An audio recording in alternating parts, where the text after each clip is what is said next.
Muy buenas tardes. Vamos a continuar con esta segunda sesión, esta segunda parte que todavía nos depara cosas, entiendo que muy interesantes. Y empezamos por una que lo es sin duda alguna. Algo que se ha querido denominar o hemos querido denominar coloquio sobre el Parkinson, pregunte al experto.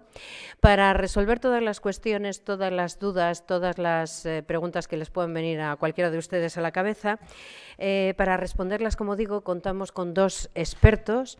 Con la doctora Esther Cubo, que yo creo que todos los que están aquí la conocen perfectamente. Ella es neuróloga, especialista en trastornos del movimiento del UBU, del Hospital Universitario de Burgos, y le acompaña Gonzalo Gámez Leiva, es neurólogo y desde hace poquito de tiempo también en el UBU. Así que hoy va a responder junto a la doctora Esther Cubo también todas sus cuestiones. No sé si ellos quieren empezar haciendo una pequeña introducción sobre el tema o si vamos directamente, doctores, a las preguntas. Vamos a tener en la sala un micrófono. Lo hacemos como siempre. Quien tenga alguna cuestión levanta la mano y le hacemos llegar el micrófono y vamos resolviendo esas cuestiones. Doctores, tienen ustedes la palabra.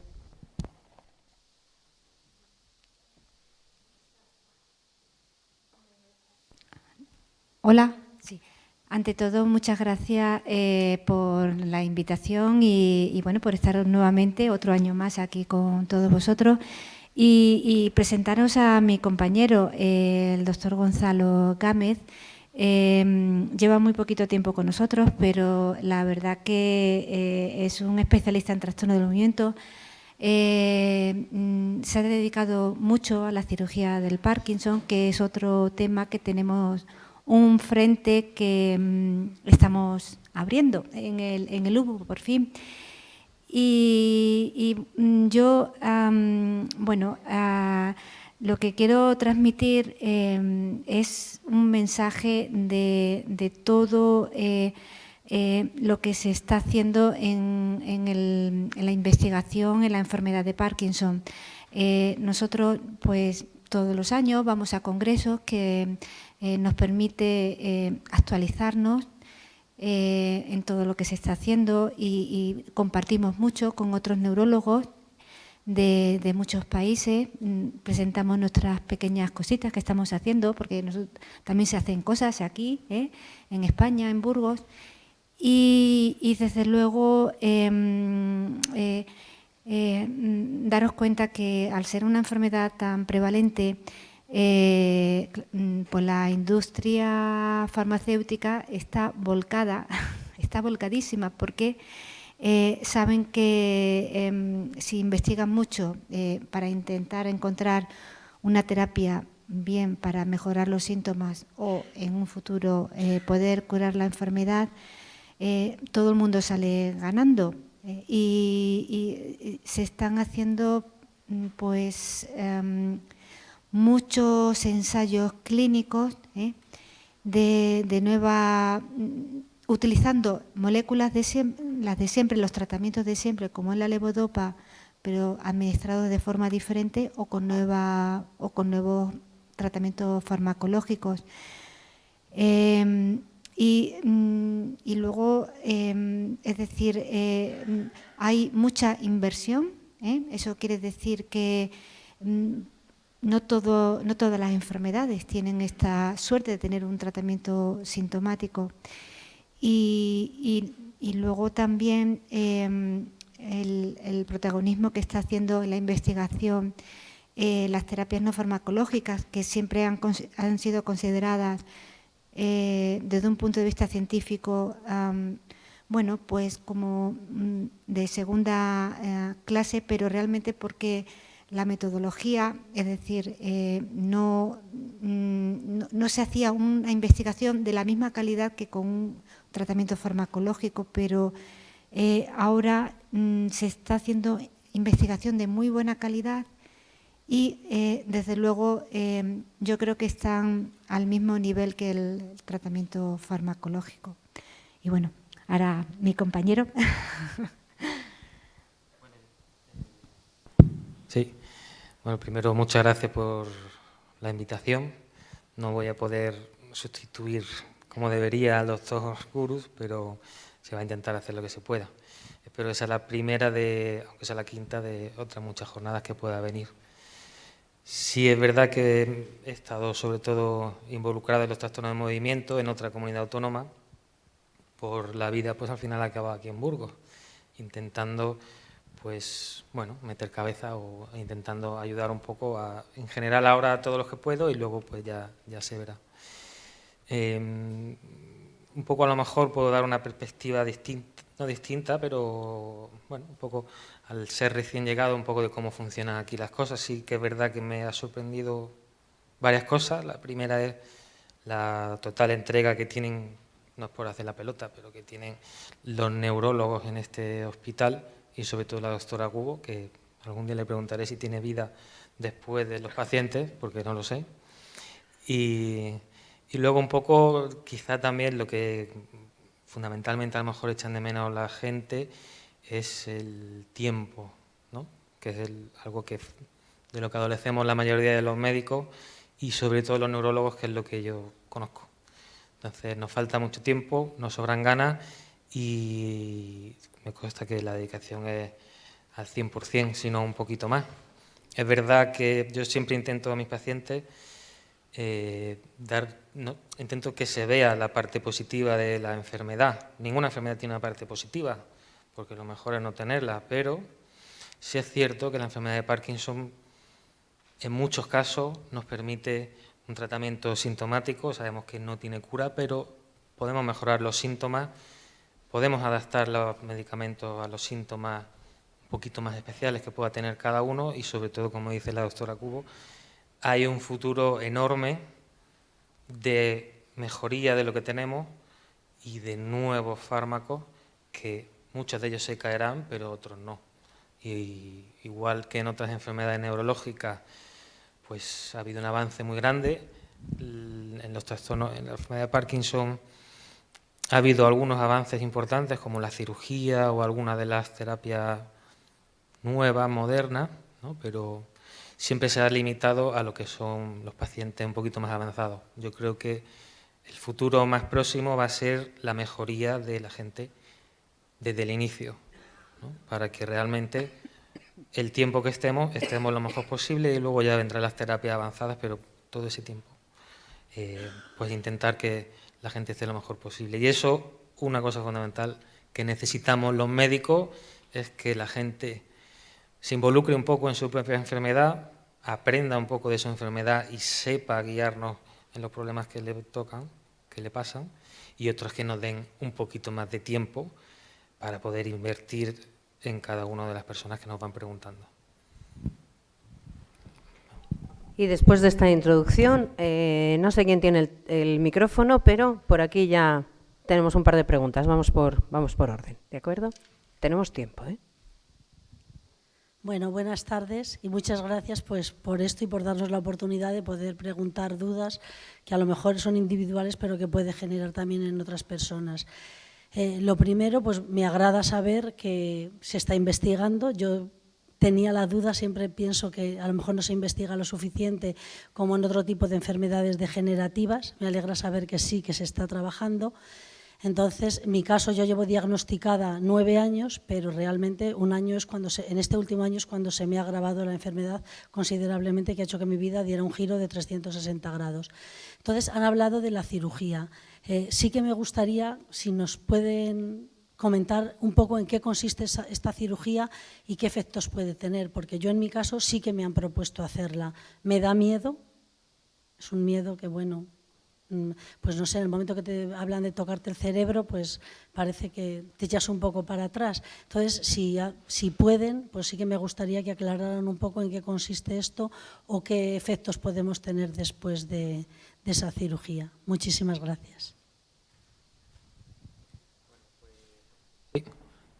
A ver, la cirugía, en realidad, al final, más o menos sabemos que la enfermedad de Parkinson, desde un punto de vista terapéutico más sencillo, es que nos falta la dopamina, ¿no? Entonces se añade la dopamina, pero en realidad esa dopamina no es la base de la enfermedad de Parkinson. Esa dopamina hace algo y esa falta de dopamina hace que ciertas partes del cerebro no funcionen de una forma regular y normal, ¿vale? Entonces, lo que hace la cirugía es sustituir la falta de dopamina, que lo que hace es que no funcione bien una zona, sustituye esa actividad neuronal por una artificial, pero similar a la que debería ser normal. No sé si me he explicado. Digamos que, bueno, eso es lo que hace. En realidad, la cirugía, según la mayoría de los estudios, es casi el mejor tratamiento siempre que no tenga complicaciones lo que es la propia intervención. Todo lo que se hace conlleva un riesgo. El riesgo de la cirugía, comparado con otras cirugías, es bajo. Igual que el riesgo de una extracción de sangre, pues tenemos riesgo de un hematoma o riesgo de una infección, etcétera, pero en realidad el riesgo de la cirugía es muy bajo. Las ventajas de la cirugía son muchas, en realidad, porque al sustituir esa actividad anómala y ponerla normal, al hacer que el cerebro funcione normalmente, evitamos no solo los síntomas de la enfermedad, sino todo lo derivado de la medicación, ¿no? Que sabemos que tiene efectos secundarios, que sabemos que con el tiempo es difícil de controlar, etcétera, y todo eso mejora. Pero siempre hay que tener en cuenta que la cirugía nunca nos va a dar más en calidad de lo que nos da el tratamiento farmacológico, que es un poco, ¿vale?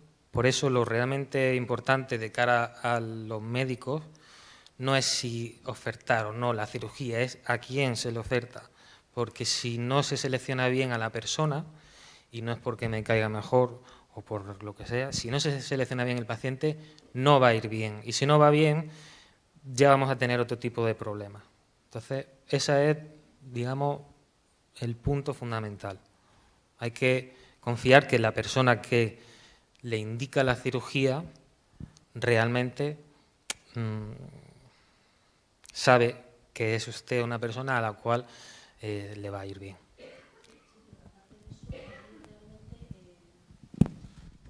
Sí. Aparte de eso, a mí el neurólogo sí que me dijo que tienes que seguir tomando medicación. O sea, no es que te hagan la operación y luego ya dejas de tomar, por ejemplo, la levodopa, el Sinemet en concreto, ¿no? Depende de cada persona. Al final, a la larga, el 100% de la gente que se opera acaba tomando medicación. Habitualmente lo que se hace es que se deja muy poquita, pero lo que básicamente es igual que la medicación oral sin operar, se adapta a las necesidades de la persona. Cuando uno ve a un paciente, lo primero que se plantea es, ¿esta persona puede estar mejor o no? Sí, Entonces, y la operación realmente te mejora en un estadio pero la enfermedad sigue avanzando. la enfermedad, ¿quieres responder tú? Ah, no. La enfermedad siempre avanza, siempre, pero de lo que se trata es de los años de calidad de vida. De lo que se trata es de los síntomas que a mí me influyen para hacer una vida normal, de los efectos secundarios de la medicación, ¿vale? Entonces, la cirugía lo que da son, al final, es tiempo sin tantos síntomas, sin tanto efecto secundario, sin tanta medicación, etcétera. Si uno se enfrenta a la cirugía pensando que se va a curar o que va a dejar de tomar medicación o que a la larga no va a tener problemas, es mejor que no lo haga, porque no es verdad, ¿vale? Pero sí nos va a dar, sobre todo, calidad de vida durante muchos años. Y ya sabemos que hay gente que lleva 9 años con una enfermedad de Parkinson y está de una forma. Hay gente que lleva, yo llego a tener, me acuerdo perfectamente, una paciente que lleva 27 años con enfermedad de Parkinson y otros, desgraciadamente, llevan 6 y no están tan bien. O sea que... Muchas gracias. A mí me podría decir usted, yo vengo de una familia, mis padres no han tenido Parkinson nunca, ni mi familia, y sin embargo los 3 hermanos con el Parkinson. ¿De qué nos ha venido? A ver, hasta hace aproximadamente 15, 20 años se decía que la enfermedad de Parkinson no tenía un componente hereditario, incluso estaba dentro de los criterios diagnósticos, ¿eh? Pero se ha visto que sí que hay genes que están involucrados, entonces, y cada cierto tiempo se descubre un gen nuevo. y las enfermedades genéticas se heredan de diferentes maneras. Hay unas enfermedades que se llaman autosómica dominante, eso quiere decir que domina, es decir, que si lo tiene el padre o la madre, cada hijo tiene el 50% de posibilidades, pero normalmente suele haber un familiar de primer grado, que son tus padres, que tienen la enfermedad. Pero hay otras enfermedades que también, hay un gen en la enfermedad de Parkinson, que evidentemente no sé si le han hecho a usted un diagnóstico, un estudio genético, que se llama autosómico recesivo. Eso significa que se tienen que juntar el gen del padre y el gen de la madre para que dé la enfermedad. Y también hay genes de estas características en la enfermedad de Parkinson, es decir, los padres estaban sanos porque tenían solamente una copia del gen, pero los hijos, si han heredado los dos genes, pues lo pueden manifestar. Hoy en día el consejo genético en la enfermedad de Parkinson todavía no está muy claro, porque hay genes que no solamente se heredan, sino hay veces que uno lo tiene y no lo manifiesta. Es decir, que eso se le llama, tiene un nombre, es penetrancia, es decir, lo tengo pero no tiene la suficiente fuerza como para que se exprese. Y evidentemente cada vez, sobre todo si tiene un inicio juvenil, bueno, antes de los 50 años, solemos pedir un estudio genético para un poco intentar, bueno, comprender mejor las posibles causas, pero no nos cambia el tratamiento. Es decir, tenga o no un origen genético, no nos va a cambiar el tratamiento y bueno, pero evidentemente cuanto mejor conozcamos las enfermedades, porque quizás pues mejor vamos a poder poner un tratamiento curativo, a lo mejor sobre los genes, no sé, eso es una especulación. Y es que me choca muchísimo que le he preguntado varias veces y nadie me sabe dar explicación, porque dicen que es que no saben. Mis abuelos, yo nunca he oído en mi casa, en mi familia, que hayan tenido esto. Resulta que los tres hermanos, los tres lo hemos tenido. Y entonces digo, voy a ver, porque lo pregunté esta mañana, dice, esa pregunta es para la tarde que contestarán mejor. Y resulta que veo que no saben, bueno, saben y no saben. Dice que si a lo mejor hay de algún producto, también dicen, porque nosotros hemos estado orilla de resinas. Mi padre era destilador y entonces hemos estado siempre metidos entre mieras y cosas de esas. Pero yo eso no lo creo, porque eso será sano, digo yo. Ya. Yo creo que si fuera algo tóxico es más fácil que sus padres también lo hubieran padecido. ¿No? Claro. Y eso es lo que me dicen, pero en concreto nadie me dice por qué, porque dice que no lo saben. Esto a lo mejor es un poco lo que dice la doctora, que a lo mejor se comprende como los colores, ¿no?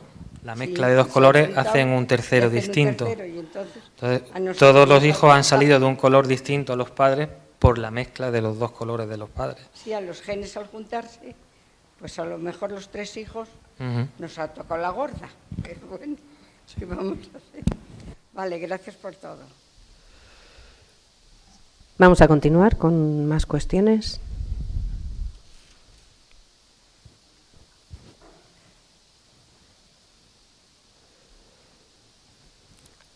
Yo creo que este coloquio, que nos permite tener dos expertos aquí, hay que aprovecharlo, porque es como una gran consulta. Antes hablaba el doctor de lo escaso que es el tiempo. También me imagino que el tiempo de atención en muchas ocasiones de cara a los enfermos de Parkinson. Así que yo creo que podríamos también aprovechar para resolver todas estas dudas, que a lo mejor decía usted, y creo que muy bien, que son dudas personales, pero que probablemente puedan también lanzar un poquito de luz sobre todos los casos en general. María Jesús. Sí, Esther, he querido entender que estáis detrás de poder empezar a realizar las operaciones por electrodos en el UBU? Sí, bueno, ya hemos hecho una cirugía y ya, bueno, yo creo que se puede decir oficialmente, tenemos la aprobación por parte de Dirección Médica y es cuestión de es cuestión de empezar a conseguir ya el material necesario, los equipos necesarios, pero bueno, es una realidad vigente para el 2020. Qué bien, me parece una notición, ¿eh? Eso tenía que haberme enterado yo. ¿O es que el marketing del UBU no está en marcha? Me parece una gran noticia y enhorabuena, porque seguro que tú has estado ahí empujando para que eso sea una realidad. Pues muchas gracias por traer al UBU esa posibilidad que me parece muy, muy interesante. Y luego yo quería preguntar, porque me saltan muchas alarmas de las que yo tengo de Parkinson, la palabra, el tratamiento UFU. Entonces, no sé si nos lo podéis explicar lo que es.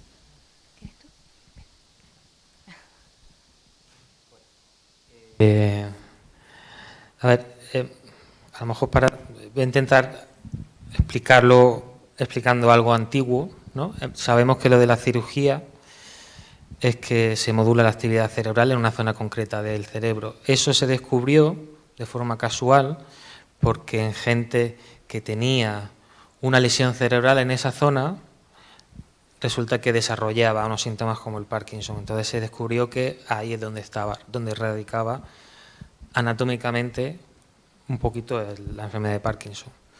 Y alguien pensó, porque antiguamente la operación del Parkinson no era con electrodos para producir una actividad neuronal, era producir la lesión que se había visto en alguna gente, pues que a lo mejor había tenido un agujero de bala en una zona concreta o un derrame cerebral, ¿no? Entonces alguien pensó, vamos a provocar esa misma lesión, pero desde fuera. Y lo que han hecho y están reproduciendo o están todavía desarrollando es eso, ¿no? Es una lesión cerebral sin abrir el cráneo y sin producir ninguna otra lesión en ningún otro sitio. Eso conceptualmente pues es un avance, se sabe que funciona, pero igual que la cirugía se sabe que funciona dependiendo de qué paciente y de qué síntomas tenga. También hay que contar una cosa que no sé, porque recientemente también un paciente ha venido y él lo ha contado y tal. Igual que la cirugía funcional, que se llama, que es la de los electrodos, no cura la enfermedad, esto no cura la enfermedad. ¿Vale? No hay que tener el concepto erróneo de que me van a quemar una zona y me van a curar la enfermedad. Estamos hablando del Parkinson, ¿vale? Porque luego hay otras cosas que sí se pueden, digamos, casi curar, ¿no? Por ejemplo, un ejemplo distinto. Si yo tengo una artrosis de rodilla, a mí me pueden poner una prótesis, pero mi artrosis no me la han curado. Me han cambiado la rodilla. Si yo tengo, a lo mejor, mucho temblor, me pueden dar ultrasonido, me quitan el temblor y dependiendo del caso me pueden curar teóricamente o no, pero nunca en la enfermedad de Parkinson. ¿Vale? Entonces, es una opción para el Parkinson que todavía tiene que demostrar, digamos, más de lo que ha demostrado en el Parkinson en concreto y es una opción muy válida para pacientes seleccionados. No sé si tiene algo más que aportar. Sí, luego es que es una pregunta muy común, que vienen a la consulta porque sale en la televisión, porque sale en internet. Es una modalidad que por cuestiones de seguridad solamente se hace en un lado del cerebro, es decir, va a mejorar las extremidades contralaterales, es decir, si me tiembla la mano derecha, me hacen una lesión en el hemisferio izquierdo, es decir, el otro lado no está tratado. Evidentemente se va a hacer el lado más sintomático, el que los síntomas están peor. Es una lesión para siempre. Entonces, es decir, que como evidentemente, si la enfermedad avanza, la lesión no se hace más grande, sino siempre está ahí, pero los síntomas pueden avanzar. Y no hay estudios todavía que demuestren la eficacia a largo plazo. Es decir, se ha visto beneficio en la enfermedad de Parkinson una serie relativamente pequeña de pacientes y con unas características muy especiales. Es decir, ¿quiénes entran en los ensayos clínicos? Pues los pacientes ideales, los que están sanos, los que no tienen otras enfermedades, los que están, excepto por el Parkinson, no tienen nada más, pero el mundo real son personas que tienen diabetes, que tienen otras enfermedades. Entonces, es decir, que una cosa es participar en una terapia o una técnica de la cual, casi diríamos que está todavía bajo investigación, y otra cosa es una terapia firmemente consolidada con estudios que avalen la eficacia ahora y un poquito a largo plazo. Yo creo que ya, realmente, para un poco terminar con lo del ultrasonido, la sensación, o probablemente esta técnica, es muy posible que al final sea eficaz para gente, sobre todo, que no se pueda operar por la edad, ¿no? A priori. Sí. Es un poco lo que hacia donde van, un poco dentro del Parkinson, insisto, que hay otras cosas. Es un poco hacia donde van los tiros de la técnica en concreto. Sí, no sé si esta pregunta es muy apropiada. Me gustaría saber si la investigación está financiada por el gobierno de la nación, y si la mayor parte o también influyen o participan las empresas farmacéuticas, concretamente en el Parkinson. Sí, pues hay un poco mezcla. Están los proyectos de investigación financiados por organismos públicos, pues está la Comunidad de Castilla y León, las comunidades autónomas tienen presupuesto para dar investigación. Está también el Ministerio de Sanidad, que en este caso es el Instituto de Salud Carlos III, que dan proyectos, financian proyectos de investigación, ¿no? Y eso también nos han dado este año nos van a financiar un proyecto de telemedicina en la enfermedad de Parkinson, el Instituto de Salud Carlos III. Entonces, eso, ¿cómo se hace? Es decir, que ahí la iniciativa la tiene el investigador, ¿no? El grupo investigador solicita, es muy competitivo y lo dan. Y otra es la investigación financiada por la industria farmacéutica, donde ¿quién la inicia? Es la industria farmacéutica quien contacta con los centros sanitarios y para poder demostrar la eficacia de diferentes tratamientos farmacológicos.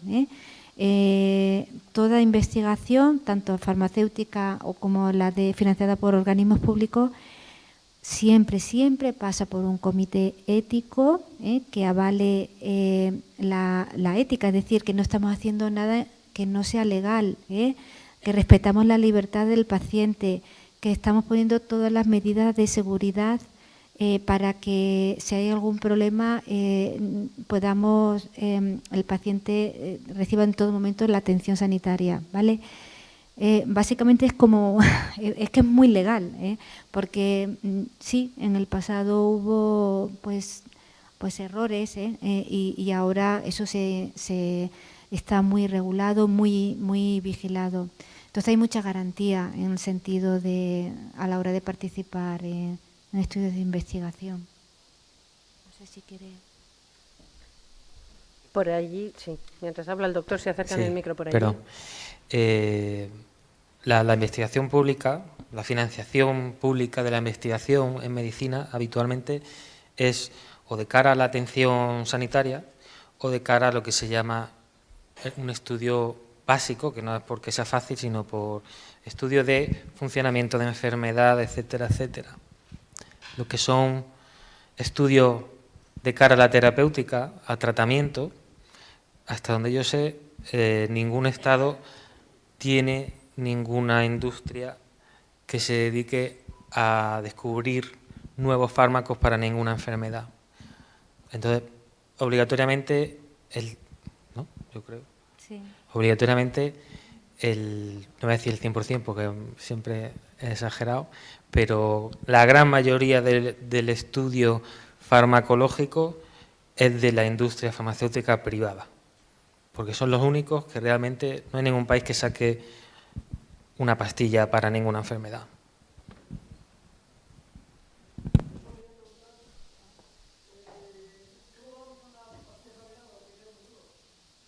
¿Cómo? Ah, bueno, esa es difícil, la contesta Gonzalo. La pastilla milagro, como todos los milagros, necesitan una cosa, que es la fe. Entonces, pues ahí estamos, con fe de que salga. No sé si se refiere a lo que dicen que son la vacuna o no sé cuántas, eso...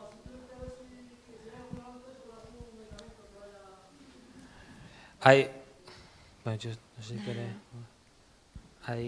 Hay muchos avances y sobre todo muchas líneas nuevas. La vacuna, que yo creo que está mal llamada vacuna también, pero bueno. Realmente hay que tener mucha esperanza porque igual que todo esto es cuestión de muchas veces de lógica. Como la investigación de los fármacos es privada, lo que busca la industria es ganar dinero. Y como el Parkinson es la segunda enfermedad degenerativa más frecuente que hay, significa que hay mucha gente con Parkinson. Y eso es mucho dinero. Y eso es que es así. No sé, es que si uno lo quiere pensar de otra forma, bien, pero es que es así. Entonces, cuanto más dinero espere ganar una persona, más se invierte, ¿no? ¿Cuándo se gasta más en lotería? En Navidad. ¿Por qué? Pues porque se va a ganar más. La industria es igual. Hay muchísima investigación en muchas líneas distintas de fármacos y tratamientos que hasta ahora, hace, no sé, 5 o 10 años, eran ciencia ficción y ya están en marcha ensayos clínicos, etcétera, etcétera. Cuestión de fe para la pastilla milagrosa y paciencia para el resto de pastillas que van a venir, que seguro que vienen tanto para el principio como para familiares de enfermos, como para un montón de cosas. Recuerdo que esta mañana en la última de las conferencias, Elena Campos, que era la doctora en biociencias moleculares que nos ha hablado, ella hablaba que anda investigando enfermedades que tienen 31 personas en todo el mundo. Quiero decir, esto no es negocio.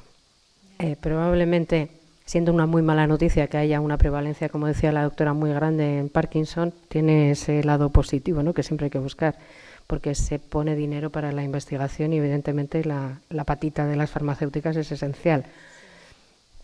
Si siguen buscando, bien para todos, porque seguramente, como decía el doctor, será cuestión de tiempo, pero darán con algo. No sé si la pastilla milagrosa, que igual eso es mucho decir, pero algo seguramente eficaz.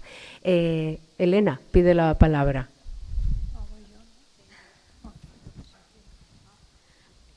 Por continuar por la referencia, decir también que para enfermedades que son poco o súper poco frecuentes, también hay ayudas por parte de la Unión Europea, por ejemplo, como los medicamentos huérfanos y demás, o sea que no solamente eso. Igual que también comentar que efectivamente para poner un fármaco en el mercado, si no hay una industria detrás que sea capaz de pagar y financiar toda esa etapa, es difícil que llegue, a pesar de que toda la primera parte de identificar el principio activo y ver que funciona en modelos animales, en laboratorio y demás, en general lo pagamos entre todos con nuestros impuestos a través de la investigación pública. Entonces, bueno, no sé si hay falta un nexo de unión en el plano público que también sea capaz de alguna manera de meterse dentro de lo que es ya el mercado, o que, como bien indicaba la doctora, pues se sigan pues poniendo, no trabas, pero sí velando porque lo que llegue al final al destinatario sea de calidad y que sea realista lo que se ofrece como tratamiento. Y ya está. Sí. Yo, la verdad que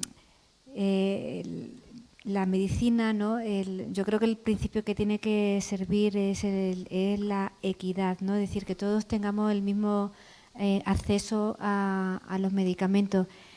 Y desgraciadamente yo creo que se deja que la industria farmacéutica sea la responsable de desarrollar las nuevas líneas de tratamiento y hacen que los medicamentos sean carísimos. Entonces, ¿quiénes se benefician? Pues los pacientes que pueden comprar o que el Estado les financia el medicamento.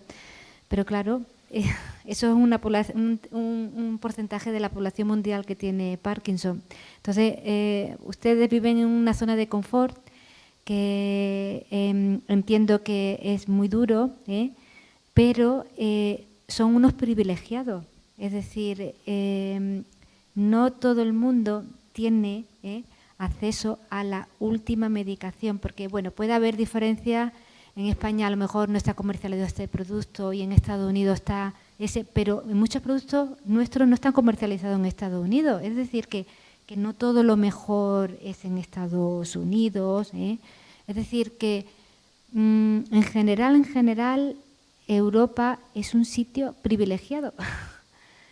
Y es una pena porque, bueno, como las vacunas, simplemente para curar enfermedades infecciosas, es decir, se debería luchar para poder conseguir fármacos se financie con organismos públicos que permitan tener unos fármacos más baratos y que y todo el mundo se pueda beneficiar. Sí, habían pedido la palabra por allí. Simplemente aportar un dato que yo creo que es importante para la gente que está en la sala y es el nivel de inversión. Se habla de que hay inversión de la industria farmacéutica y se preguntaba expresamente por la inversión del Estado. El presupuesto en I+D del Estado español es de aproximadamente el 1,2% de nuestro PIB, cuando el de la media europea es del 2%. Estos son datos que se conocen y que nos dicen que tiene que haber muchísima más inversión.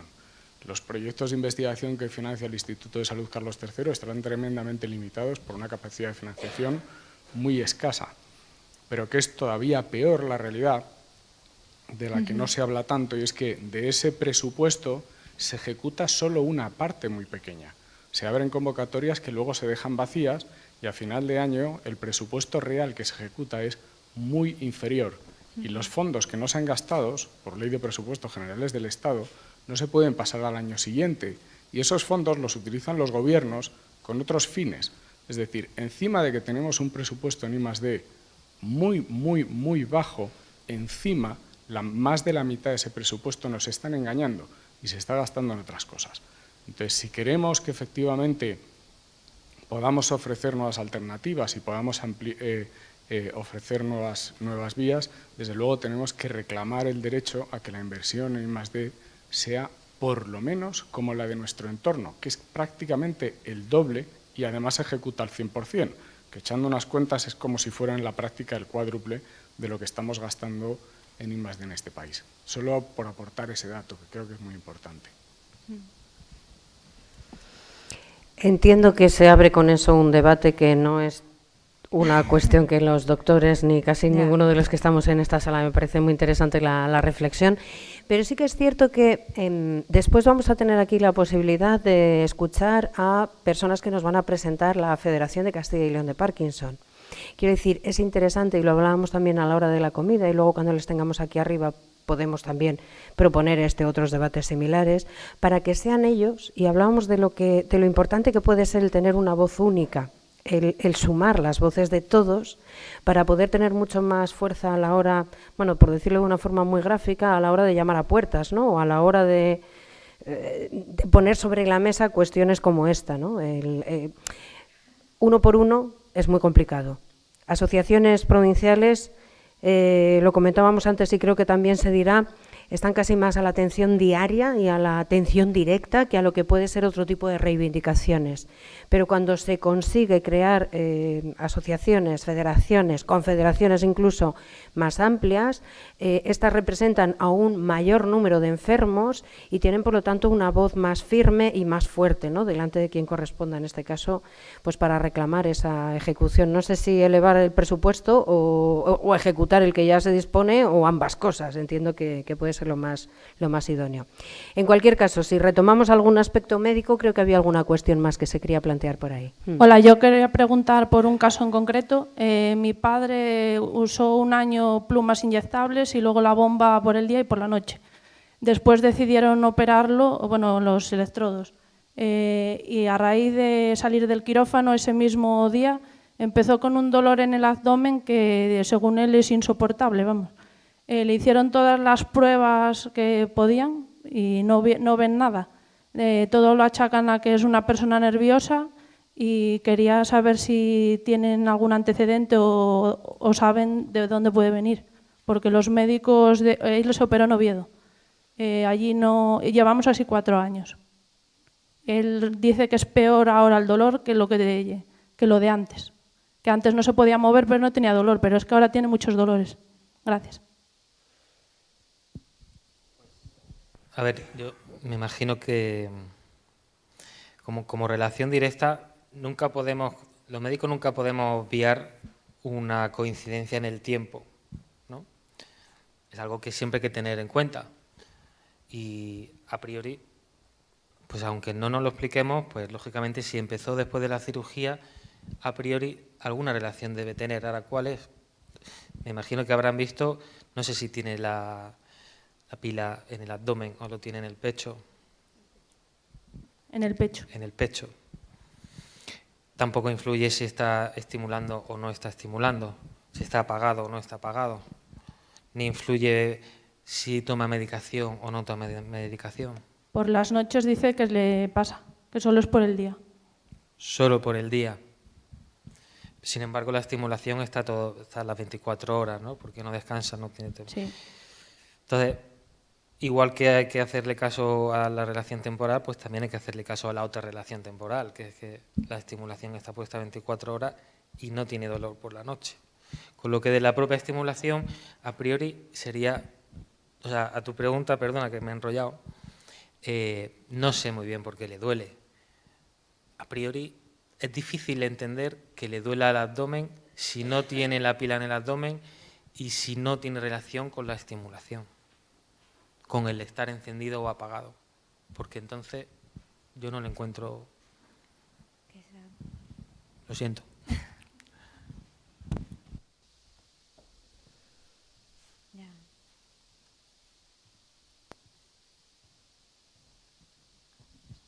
Bueno, gracias otra vez. Sí que dije al principio que yo tenía mis dudas de que realmente que me alegraba que se estuviera investigando mucho, pero bueno, ahora acaban de constatar que realmente no todo lo que se dona o lo que se da se utiliza realmente para la investigación del Parkinson. Entonces yo la sensación que tengo, no por esto, sino que lo traía previamente, es que los que padecemos la enfermedad de Parkinson conocemos algo, quizás no todo, pero es que yo creo que la sociedad está muy desinformada de lo que es la enfermedad de Parkinson. Entonces, normalmente lo achacan a temblores, cuando en muchos casos no son temblores, en caso concreto el mío, es de rigidez. Entonces, la forma de andar, la forma de hablar, la forma de expresarte, son muchas cosas. Y yo creo que la sociedad no sabe realmente lo que es el Parkinson, ni siquiera a lo mejor los que están cerca de nosotros. Entonces yo creo que a través de distintos organismos, a través de la sanidad, de los especialistas, sí que pienso que podría hacerse algo más para informar a la sociedad de esta enfermedad, puesto que parece ser que hay muchísimos casos, que no son casos.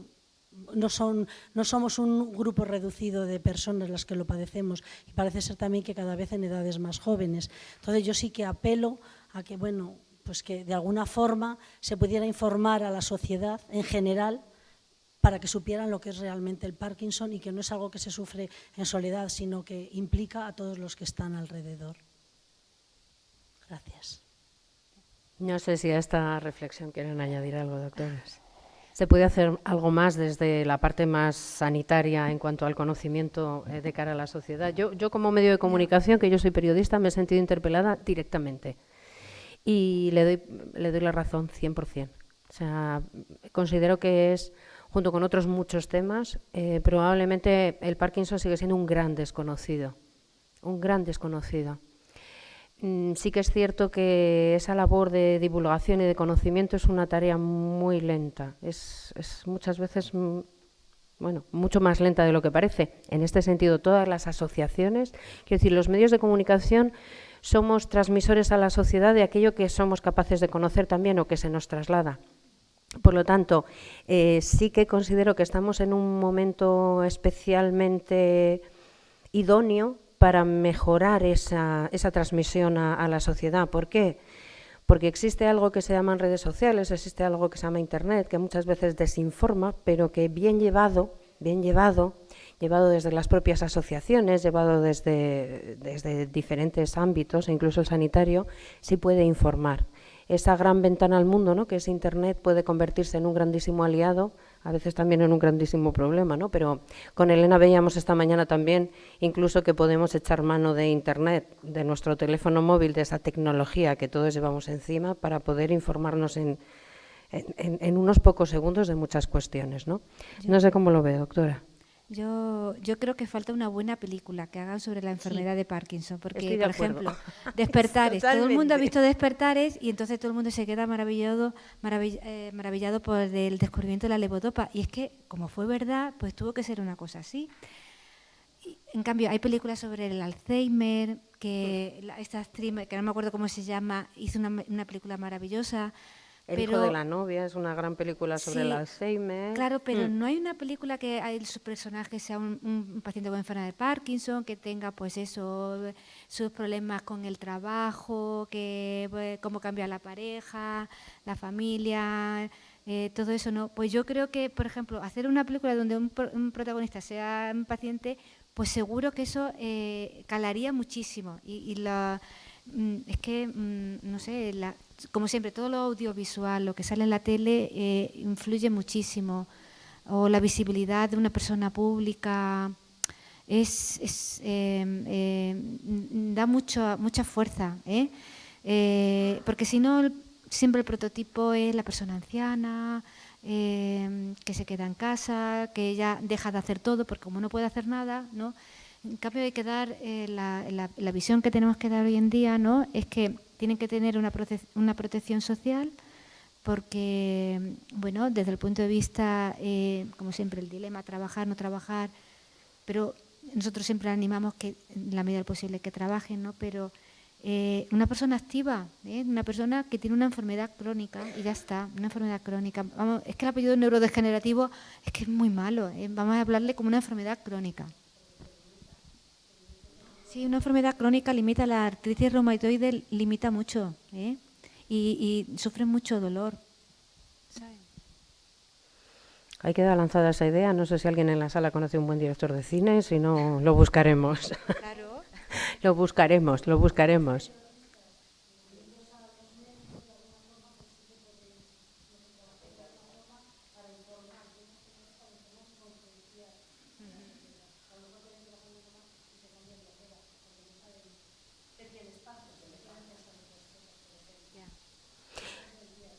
Pero eso es la ignorancia. Quiero decir, el desconocimiento sobre...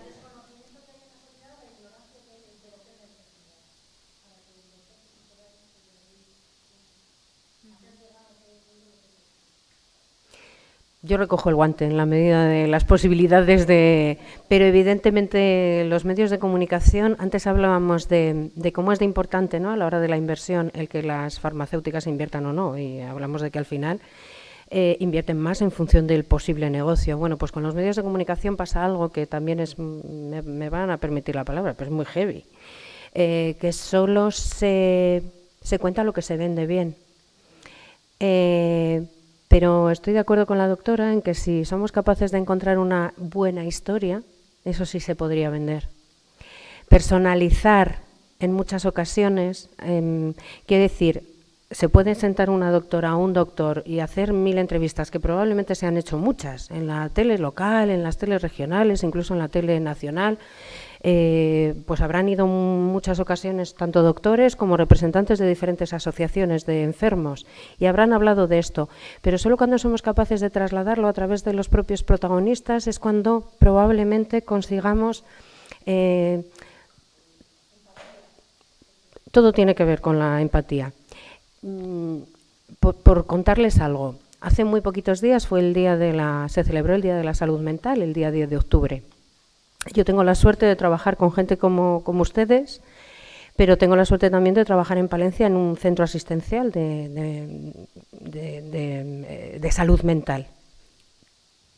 Decidimos, la responsable de comunicación de Madrid y yo, que ya estaba bien de hacer una nota de prensa ese día en la que otra vez hablaran los psiquiatras, los psicólogos, los especialistas, y decidimos tirarnos a la piscina y que la nota de prensa y el vídeo que nosotros lanzásemos a los medios de comunicación a nivel nacional fuera genuinamente su voz.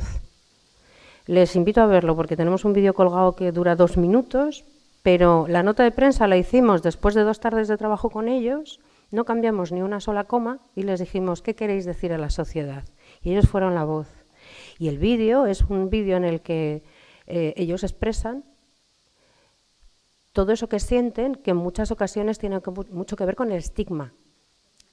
Un estigma que es muy difícil de ir quitando, pero que surge del desconocimiento. Otra vez volvíamos a hablar de los medios de comunicación. Bueno, la culpa de todos los mensajeros no la tenemos siempre, pero sí que es cierto que cuando un medio de comunicación busca algún protagonista para estar ahí, hay muchas veces que nos encontramos con el yo no, ay, quita, no, qué vergüenza, ¿qué? No, ustedes han de ser nuestros cómplices, a nivel de profesionales, a nivel de trabajo de las asociaciones y también a nivel de las personas que tienen diagnosticado el Parkinson. No, ¿cómo voy a mostrar mi cara si prefiero que nadie sepa que tengo este diagnóstico? Entonces no saldremos nunca de ahí. No saldremos nunca de ahí. Hola. Yo siempre he tenido una duda a la hora de hablar de Parkinson. Cuando una persona acude a una consulta y la dicen que tiene Parkinson, pero ella todavía no se encuentra demasiado mal, no tiene los síntomas severos, bueno, no tiene incapacidad para la vida, bueno, ¿esa persona tiene que empezar a tomar ya levodopa o puede aguantar un tiempo sin levodopa hasta que vayan empeorando los síntomas y sean más incapacitantes?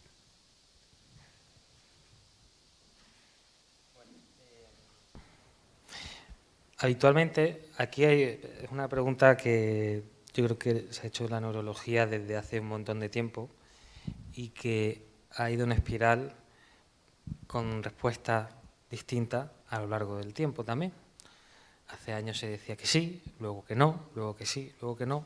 Pero yo siempre tengo una duda y es,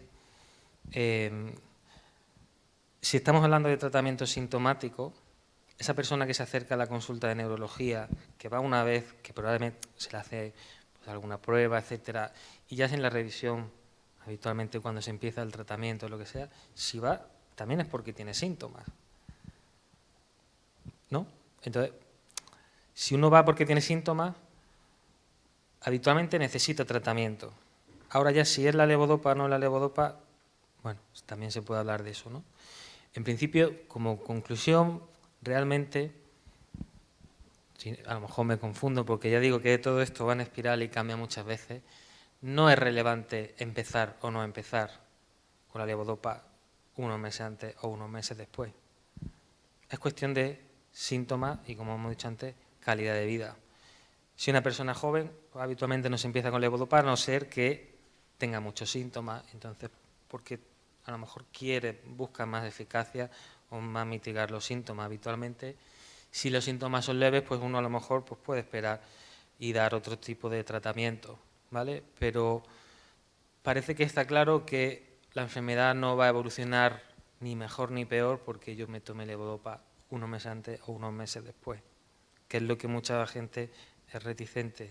A ver si me voy a acostumbrar al tratamiento. Claro, es que siempre hemos oído que hay unos años de la luna de miel tomando la levodopa y que pero que eso se acaba, esos años se acaban y ya empiezan a haber otros síntomas pues peores y que nadie los quiere, los movimientos y todas esas cosas. Entonces yo pregunto, si aguantamos un poco más, igual esos otros síntomas también vienen un poco más tarde, pregunto, ¿eh? Pero también es que pasa que realmente no sabemos tampoco, que nosotros vamos a aguantar para ver si cambia. Vamos a aguantar, porque si aguantamos es porque algo nos pasa, ¿no? Yo voy a aguantar a ver si me va mejor, ¿no? Puedo poner otros ejemplos que a lo mejor estamos pensando mucho, ¿no? Voy a aguantar a ver si cambia, me voy a aguantar a ver si cambia, pero es que no sé qué me va a venir en el futuro. A lo mejor yo mañana tengo enfermedad de Parkinson y dentro de 5 años tengo un accidente de coche porque alguien se salta un semáforo y me lleva por delante y resulta que me llevo aguantando 4 años, ¿no? Diciendo, bueno, me voy a aguantar un poquito más, me voy a aguantar un poquito más y voy teniendo síntomas y tengo más limitaciones y estoy incómodo y bueno, y tengo... Entonces, mi planteamiento en realidad es que, igual que siempre, hay que adaptar el tratamiento a lo que necesite una persona. Igual que una persona de 85 años no necesita lo mismo que una persona de 40. Entonces, yo personalmente, si creo que esa persona se va a beneficiar del tratamiento, yo se lo pongo. Y luego ya uno hace lo que quiere. Creo que no hay que aguantarse, porque tampoco el aguantarse significa que me vaya mejor. Y sí estoy un tiempo aguantando menos síntomas que a lo mejor podía estar mejorando con levodopa. No sé si me explico. Pues ahí esa pregunta pues fue una pregunta que se hizo un neurólogo italiano y entonces bueno pues bueno, aparte de que hay más estudios, ¿no? Pero y lo que hizo fue decir, a ver, la pregunta es, si yo quiero tener mi luna de miel, si yo cuanto más retrase la medicación, pues voy a evitar los problemas, ¿no? Es decir, que lo que surgen después de tener un tiempo de tomar la levodopa, que son las famosas discinesias, los movimientos involuntarios. Y entonces inició tratamiento en la República de Ghana, en África, ¿no? En pacientes que desgraciadamente no tienen acceso a la medicación, pero sí que tenían Parkinson y ya desde hacía unos años. Entonces se vio que independientemente de si tú empiezas ahora la medicación o has empezado hace 5 años, lo que más importa es la duración de los síntomas. Es decir, que se vio que dando medicación a estos pacientes, al cabo de un año habían desarrollado las mismas complicaciones que pacientes que habían iniciado los tratamientos, pero claro, llevaban más tiempo tomándolos, pero porque llevaban menos tiempo de evolución. Es decir, que lo que más influye en las complicaciones es la duración y progresión de la enfermedad, más que la duración del tratamiento.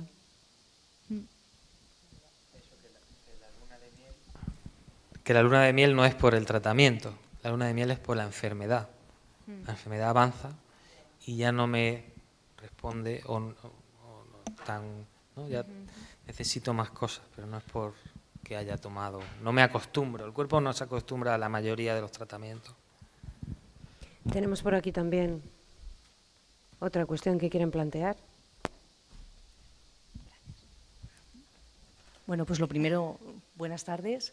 Yo soy profesional de Parkinson León y me da pues muchísima envidia verles aquí y sobre todo porque nosotros no tenemos unidad, en este caso unidad del movimiento en el hospital de León. Entonces, bueno, pues en este sentido una envidia sana, ¿no? Luego, por otra parte, mi cuestión va relativa a que yo muchas veces me encuentro con que sí que nos vienen personas diagnosticadas con Parkinson, yo en concreto soy psicóloga y entonces, bueno, pues muchas veces nos toca trabajar esa ansiedad o reducir esa ansiedad, bueno, pues por todo lo que conlleva el diagnóstico en sí. Pero cuando más dificultad o cuando a veces me veo un poquito desbordada, y por eso de ahí viene la pregunta, es un poquito cuando estas personas lo que vienen es con un diagnóstico de Parkinson Plus, atrofia multisistémica, parálisis supranuclear progresiva. Entonces yo quiero saber si aquí la medicación o los tratamientos realmente están siendo tan efectivos, no son tan efectivos, o bueno, un poco si me pueden dar alguna herramienta para que yo pueda reducir en este caso esos niveles de ansiedad cuando te dicen, no, es que el neurólogo me ha dicho que me ha tocado el Parkinson del patito, ellos suelen decir del patito feo. Gracias. ¿Quieres hablar tú? Yo. Bueno, a ver, el diagnóstico de Parkinsonismo Plus, ¿no? Pues es muy complejo, no es fácil, ¿eh? Hay veces que sí que los síntomas son claros desde el principio, pero hay veces que es la evolución de la enfermedad y que no responden adecuadamente al tratamiento cuando dicen, pues tiene que ser otra forma de parkinsonismo, ¿no? Entonces, a ver, ¿cómo se afronta? El problema es el afrontamiento a un diagnóstico de una enfermedad que con escasa respuesta al tratamiento farmacológico. Vale. Bueno, pues es difícil. Es difícil porque desde un punto de vista estrictamente farmacológico, sabemos que un poquito de dopamina falta, es decir, y sabemos que hay un poquito de respuesta, y siempre decimos, a ver, usted no nota el efecto, pero si lo deja de tomar, nota el empeoramiento. Entonces, digo, bueno, pues vamos a ver un poquito,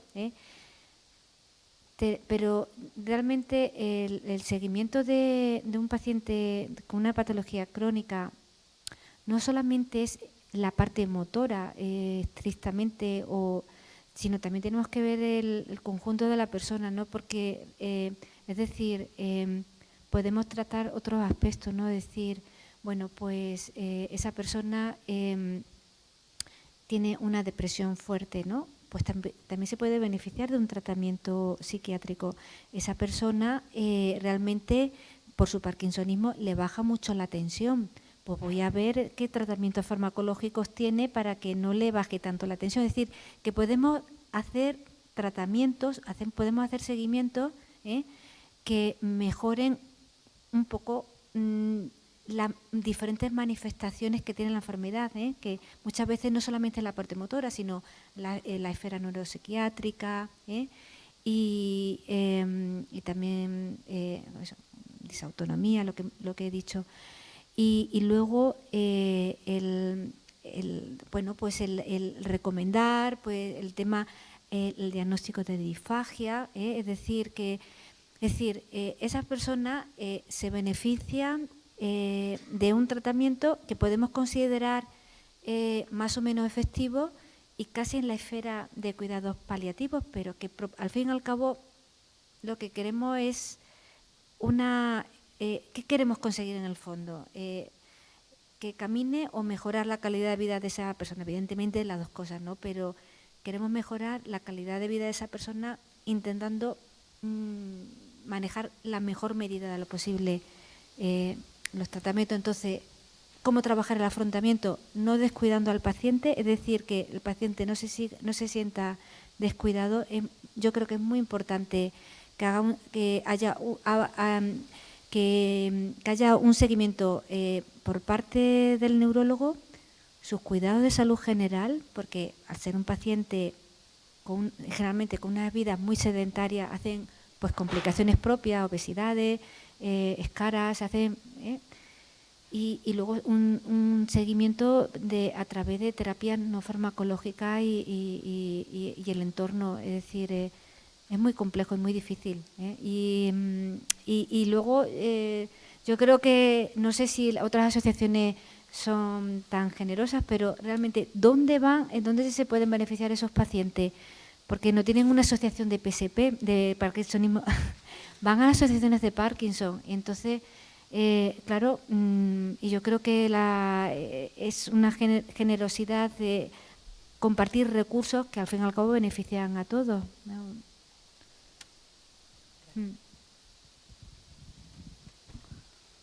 Yo quería preguntaros por la bomba de duodopa. Hace años... ¿La bomba de duodopa. Ah, vale. Hace años se habló mucho de ella, parecía que iba a resolver muchos de los problemas que venían asociados a la dopamina, los problemas de absorción, de fluctuaciones motoras. Yo no sé aquí, en Segovia no conozco ningún paciente que tenga la bomba puesta. No sé si aquí se lo estáis poniendo a los pacientes o no.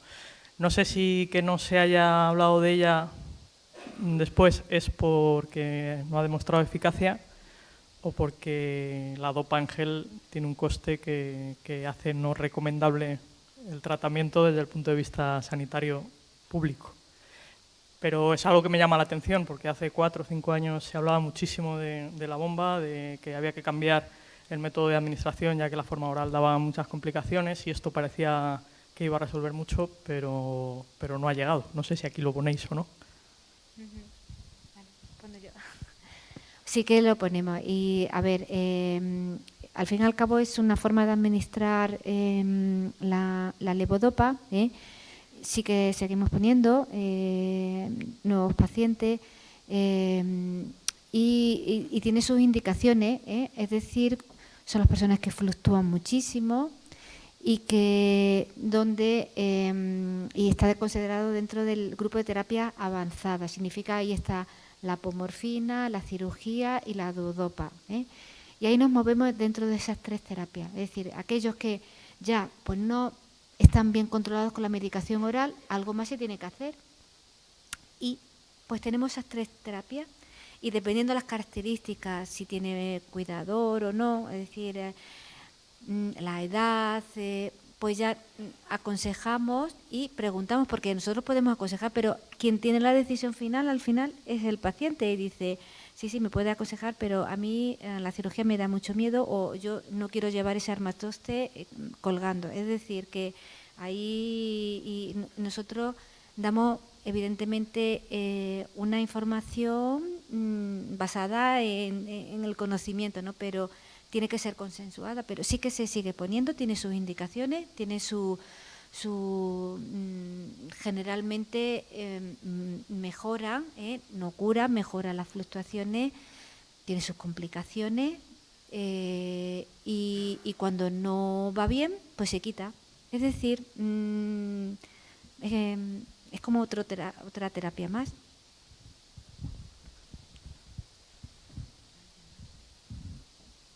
¿Alguna cuestión más que se quiera plantear? Sí, por aquí.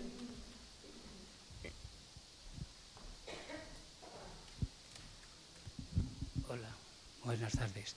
El ADN del paciente, ¿qué papel juega el gen del Parkinson, si es que existe realmente? El ADN del paciente, ¿qué papel juega el gen del Parkinson? Sí, no sé.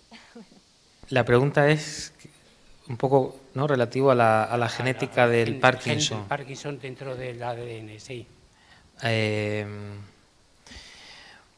Lo que hay que entender también es que simplificar el Parkinson en un gen es un error, porque en general hay pocas cosas más complejas dentro de lo que es la naturaleza global como los genes, ¿vale?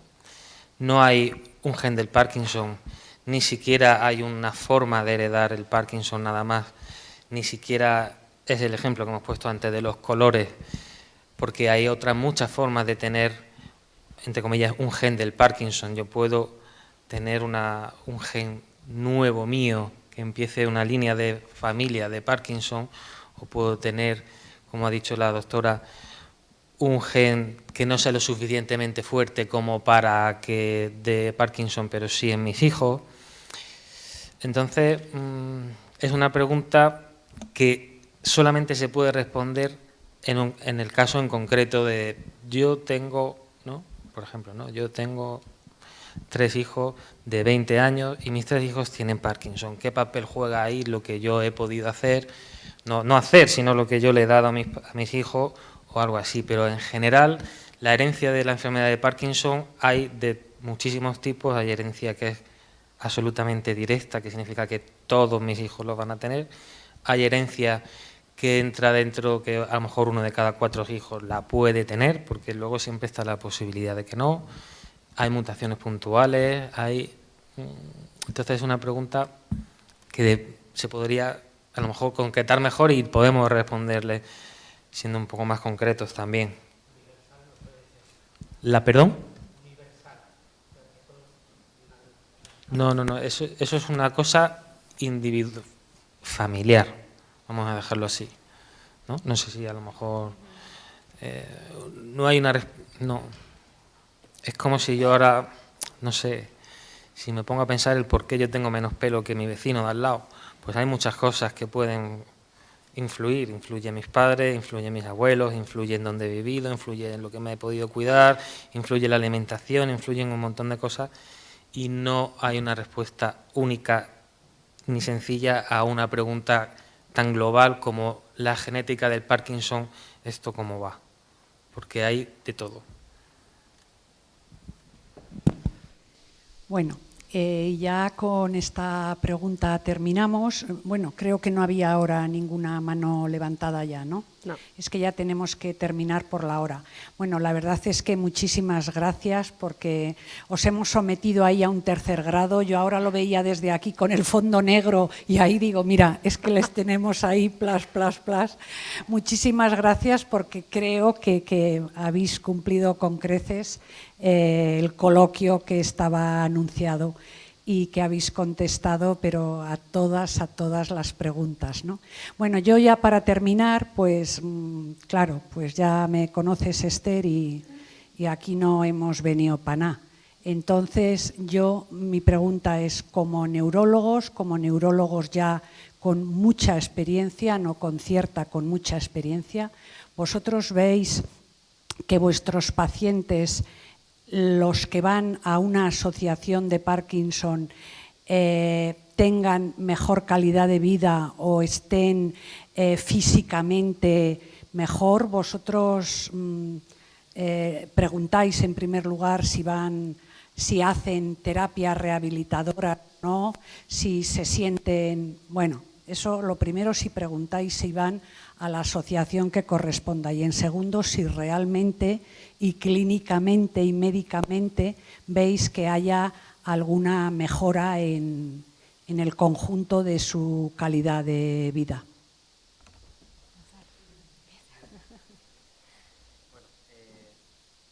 Gracias ya por acabar, ¿no? Gracias a vosotros por venir y por invitarnos y por hacernos este 3er grado, que la verdad es que han sido preguntas algunas un poco más complicadas que otras. Yo en general, es verdad que no conozco la Asociación de Parkinson de Burgos,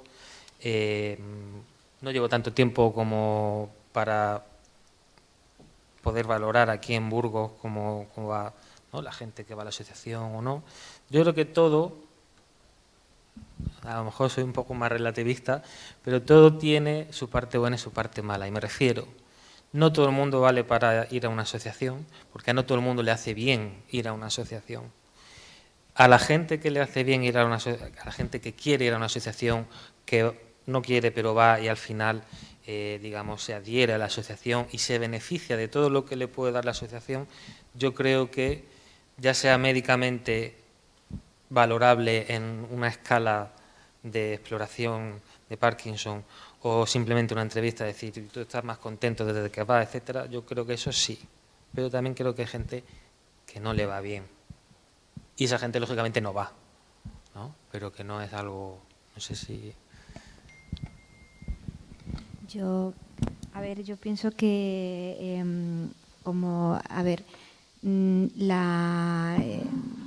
el seguimiento del paciente, yo siempre lo pregunto, ¿no? Pero con el seguimiento del paciente es que las cosas van variando, ¿no? Al principio, pues todo va muy bien, ¿no?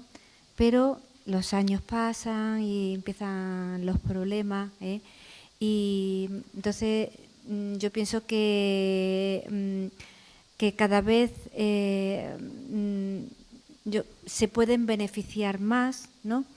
Pero y el grado de beneficio yo creo que es mutuo, en el sentido que evidentemente la asociación crece si hay más miembros y los miembros se crecen si la asociación es más potente. Es decir, Y es que realmente el entorno que crea la asociación, ¿no?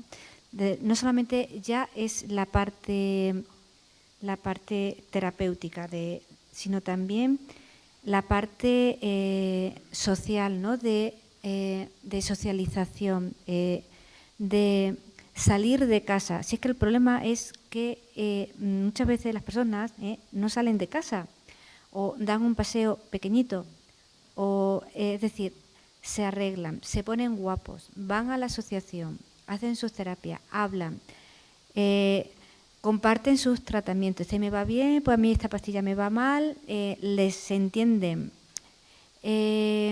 Los cuidadores hablan, es decir, es que la parte social es tan importante. El ocio, es decir, realmente el ocio es tan terapéutico, es decir, vamos a hacer una comida, vamos a hacer esto. Realmente mantiene a las personas con mucha más alegría. Lo peor que hay siempre es la inactividad, el no tener nada que hacer, porque todos los días tenemos que tener un objetivo. Tengo que hacer esto, tengo que hacer lo otro. Y si a una persona se le acaban esos objetivos, pues se siente menos persona. Y esa sensación de soledad, aunque esté rodeada de gente, esté rodeada de familia, a lo mejor se la va a dar el estar en un entorno adecuado. Pero estoy de acuerdo con Gonzalo que todo llega a su tiempo. Es decir, que muchas veces no es al principio, pero en unas personas es antes o en otras personas es después. Pero yo siempre me digo, ¿y qué pasa con toda esa población que no tiene una asociación de Parkinson? Es que realmente que no se pueda beneficiar, ¿no? Y la seguridad social, pues muy buena, pero no tiene... Desgraciadamente no tienen la forma de englobar un paciente crónico. Y nada, y se me ha olvidado decir una cosa, digo, por crear un poquito de polémica. Una de las líneas de investigación que hay ahora últimamente, ¿sabéis dónde se cree que empieza la enfermedad de Parkinson? El intestino, sí. Parece mentira. Entonces ahora se está haciendo muchísima investigación sobre la flora intestinal y todo eso. Bueno, parece mentira, digo, siempre dicen los de digestivos. No, si al final vamos a tener que curar nosotros la enfermedad de Parkinson. Encima, ¿no? Digo, bueno, no, vamos a ver. Pues sí, es una gran línea de... Concretar del todo que sí creo que la asociación y el asociacionismo ayuda mucho a los pacientes y creo que ayuda, como dice ella, mucho también a los cuidadores y a los familiares. Es un sitio de apoyo, independientemente de que hagan más o menos terapia. O sea que sí, que tiendo a darle mucha vuelta a las cosas, pero que sí, la respuesta es que sí. Yo creo que la mejor forma de acabar es agradeciéndole con un gran aplauso, ¿no?